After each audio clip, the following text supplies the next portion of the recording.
Graça e paz, queridos. Estou aqui na hora do meu almoço, aqui próximo do meu trabalho,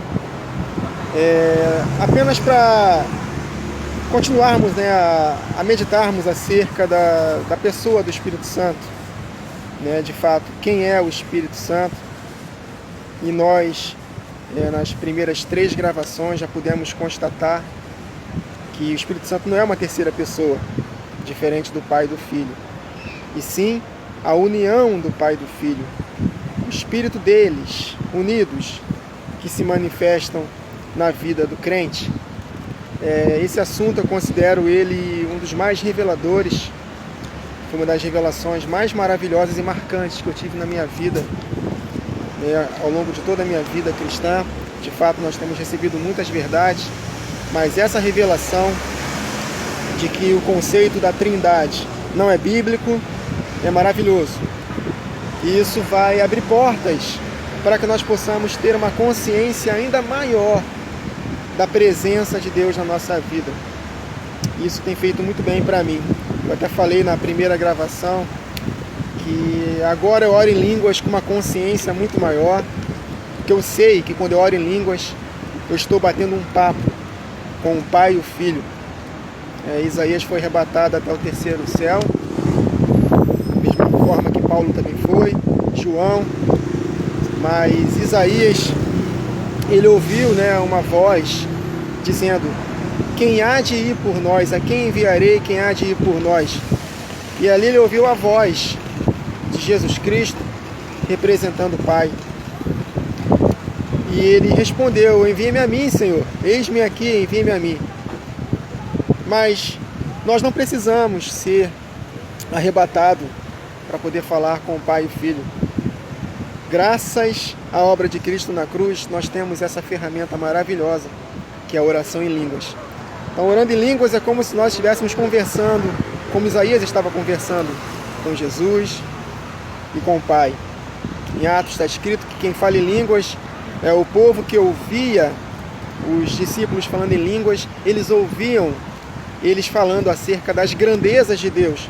Ali houve uma manifestação sobrenatural de interpretação das línguas e cada um ouviu na sua própria língua materna as grandezas de Deus. Então, ainda que a nossa mente não compreenda o que nós estamos falando, mas em espírito nós falamos mistérios com Deus. E depois que eu tive essa revelação eu já tive há mais ou menos 2 anos, que de fato o Espírito Santo não é uma terceira pessoa diferente do Pai e do Filho, e sim a união do Pai e do Filho. O apóstolo Paulo, quando compara a igreja com o Senhor Jesus, ele fala acerca do marido e da mulher, e ele fala que marido e mulher é uma só carne. Isso está desde Gênesis, capítulo 2, uma só carne, mas não quer dizer que é uma pessoa só. Embora 2 pessoas, marido e mulher, é uma só carne. Da mesma forma com relação ao Pai e o Filho, são 2 pessoas distintas, porém um só Espírito. Isso é maravilhoso. E tem mais, queridos.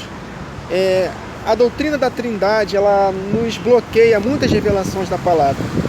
Depois que nós nos livramos dessa doutrina, nós lemos a Bíblia de uma forma diferente. Isso é maravilhoso. Então, de fato, a Trindade ela bloqueia muitas revelações da palavra de Deus. E a doutrina da Trindade ensina que há um Deus 3 em 1. São 3 pessoas que formam um Deus e elas são coiguais.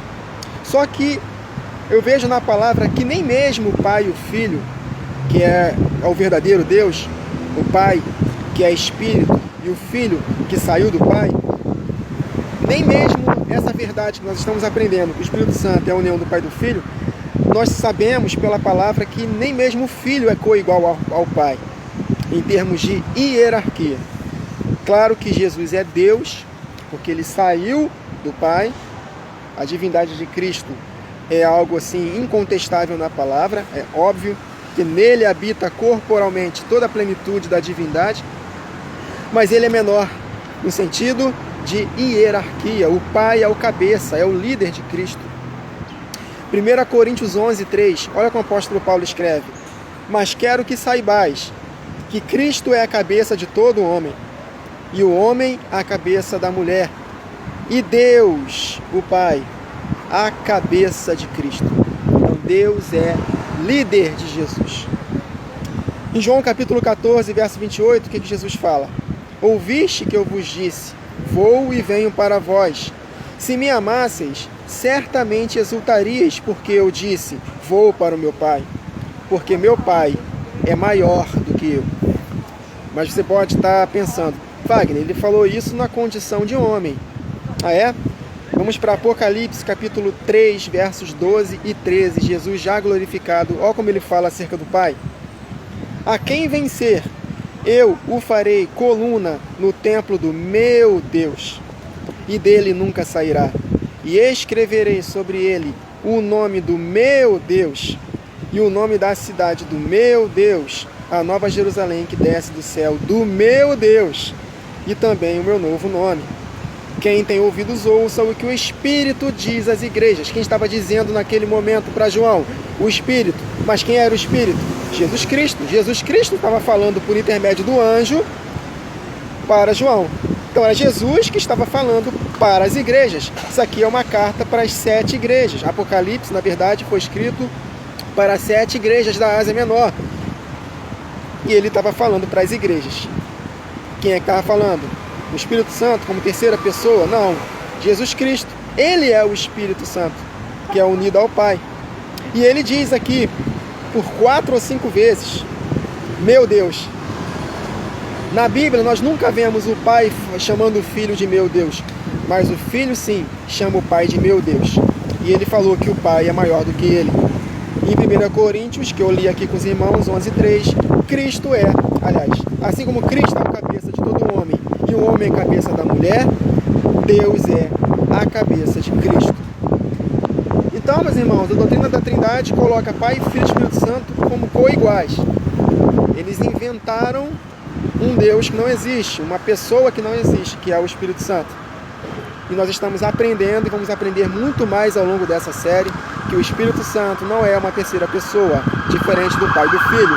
Isso é invenção da Igreja Apostólica, Católica Apostólica Romana, no século IV. Começou com o Concílio de Nicéia e foi concluído no Concílio de Constantinopla. E de lá para cá, eles têm aquela imagem do Pai, do Filho e de uma pomba. Nós vamos compreender mais por que da pomba. Então eles falam que eles são coiguais. É interessante que eles dão um tiro no próprio pé, né?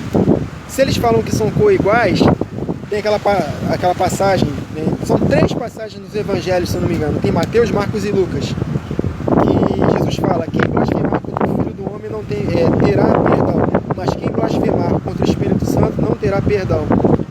Se eles são coiguais, por que contra Jesus, ou o supostamente o Deus Pai, que não foi mencionado aqui, tem perdão, mas contra o Espírito Santo como terceira pessoa não tem perdão? Por quê? Porque ele é maior do que Deus, maior do que o Filho, né? Não, é claro que não, queridos. Ali, Jesus estava, no contexto, estava fazendo as obras de Deus pelo dedo de Deus. Ele expulsava demônios pelo dedo de Deus. As obras que ele fazia eram pelo poder do Pai que estava nele, o Espírito do Pai que estava nele. E é claro que se blasfemar contra o Espírito do Pai, ninguém vai ter perdão, queridos. Porque ninguém vem ao Pai a não ser por Jesus. Então, em Cristo Jesus estava a pessoa do Pai, através do seu próprio Espírito. Por isso que ele fala, né? Ninguém vem ao Pai, porque o Pai está em mim, o Espírito dele está em mim. Então, quem blasfemar contra o Espírito do Pai não terá perdão. Por quê?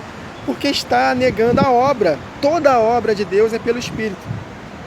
Então, se fosse coigual, ele não falaria dessa forma. E tem outras passagens que nós já vimos em 1 Coríntios 15, que Deus o Pai sujeitou a todos debaixo dos pés do Filho. O único que não foi sujeito ao Filho foi exatamente o Pai. Ele não mencionou o Espírito Santo como terceira pessoa. Enfim, é isso, queridos. É apenas mais uma reflexão aqui para os irmãos. Na próxima gravação nós vamos dar continuidade. Nós temos muitas verdades para falar. Nós vamos meditar o que Jesus quis dizer em João capítulo 14, 15, 16, 17. Na verdade começa com o capítulo 13, que é exatamente o mesmo discurso. Na noite que o Senhor foi traído, depois que Judas foi sair para trair Jesus, que começou no João capítulo 13 até o capítulo 17, é o mesmo contexto. E nós vamos somar esses textos e vamos compreender de fato quem é esse outro Consolador. E vamos constatar claramente que em nenhum momento Jesus estava falando de uma terceira pessoa. Amém, queridos? É isso. Esse vídeo aqui foi meio de improviso, apenas para deixar os irmãos com uma expectativa. Espero que vocês, possam acompanhar esta série com o coração voltado para as Escrituras e permitir que a própria Escritura revele para nós quem é o Espírito Santo. Amém, queridos? Então é isso. Até a próxima gravação. Que o Senhor nos abençoe.